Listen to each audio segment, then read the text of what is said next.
selamat datang di modul 5, tempat di mana kita membahas isu-isu politik dan sosial secara santai tapi tajam.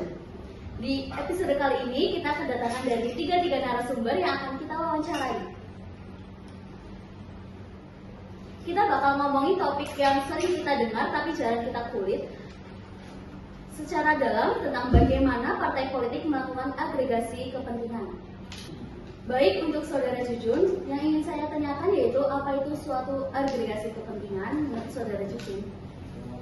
Kalau agregasi kepentingan adalah proses menyatukan berbagai tuntutan, aspirasi, dan kebutuhan dari kelompok atau individu dalam masyarakat ke dalam satu visi dan platform kebijakan.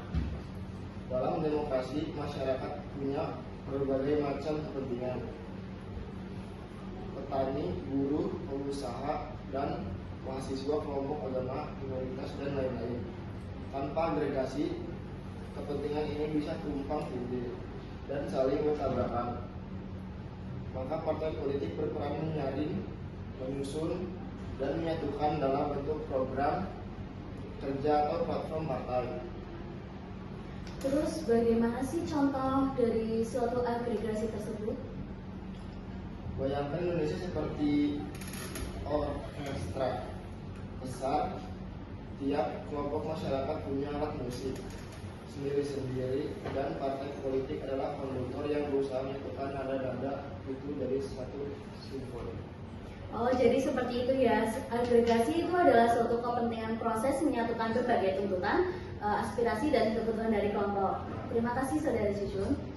Kemudian yang ingin saya tanyakan yaitu tentang bagaimana partai politik melakukan agregasi kepentingan. Boleh dijawab kepada Mbak Insan? Baik, untuk partai politik melakukan agregasi kepentingan itu melalui struktur organisasi internal, yang dimana struktur organisasi itu berupa partai punya sayap-sayap organisasi seperti sayap buruh, sayap pemuda, sayap perempuan, dan lain-lain. Dan setiap sayap ini membawa isu kelompoknya masing-masing ke dalam rapat dan musyawarah partai. Yang kedua itu musyawarah nasional atau rapat kerja, yang dimana agenda rapat ini biasanya menyerap aspirasi dari daerah dan kelompok sosial tertentu. Dan disinilah platform kebijakan partai dirumuskan. Dan yang ketiga itu penyusunan manifesto atau platform partai, yang dimana manifesto ini adalah hasil akhir agresi seperti janji kampanye, kebijakan prioritas, dan sikap politik. Yang keempat, melalui peraturan legislatif, di mana terdapat fraksi di DPR atau DPRD menyalurkan dan memperjuangkan kepentingan konsisten lewat legislasi atau pengawasan. Dan yang terakhir itu ada koalisasi dan kompromi politik, di mana partai tidak bekerja sendirian, mereka juga berkoalisi dengan partai lain. Proses ini melibatkan negosiasi dan kompromi, yang dimana kepentingan yang bisa dijadikan prioritas bersama. Oke, kemudian saya ingin kepo nih tentang apa saja contoh agregasi kepentingan di Indonesia. Mungkin Mbak Giska boleh menjawab? Di Indonesia sendiri itu ada contoh agregasi kepentingan ya. Yang pertama itu ada Undang-Undang Cipta Kerja, di mana pemerintah dan partai pendukungnya mengklaim ingin mempercepat investasi dan menciptakan lapangan kerja. Tetapi ada kepentingan yang berbeda-beda antara pengusaha, buruh, dan pemerintah daerah.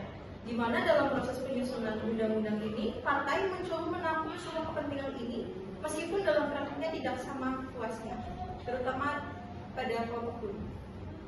Contoh yang kedua, dalam program subsidi pertanian, di mana partai politik yang kuat di daerah pedesaan biasanya mendorong kebijakan subsidi pupuk atau program bantuan petani. Ini adalah hasil dari agregasi suara petani yang dianggap sebagai bisnis pemilih mereka. Yang contoh ketiga ada RUU Perlindungan Pekerja Rumah Tangga atau PRT. Adanya tekanan dari kelompok masyarakat sipil dan LSM. Beberapa partai mulai memasuki isu-isu ini dalam agenda politik mereka dengan bentuk agregasi dari kepentingan minoritas yang sebelumnya kurang terdengar. Mungkin seperti itu dari saya. Terima kasih atas jawabannya pada Mbak Giska. Jadi teman-teman, partai politik bukan cuma soal kursi di parlemen atau capres-capres saja. Mereka juga adalah alat utama demokrasi untuk menyatukan berbagai suara masyarakat yang kompleks dan beragam. Tapi tentu saja Kualitas agregasi ini tergantung pada seberapa terbuka dari partisipasi partai-partai itu. Kalau kamu merasa belum terwakili, mungkin saatnya mulai aktif menyuarakan aspirasimu, atau bahkan terjun langsung ke dunia politik. Terima kasih para pendengar. Kita akhiri ya. Wassalamualaikum warahmatullahi wabarakatuh.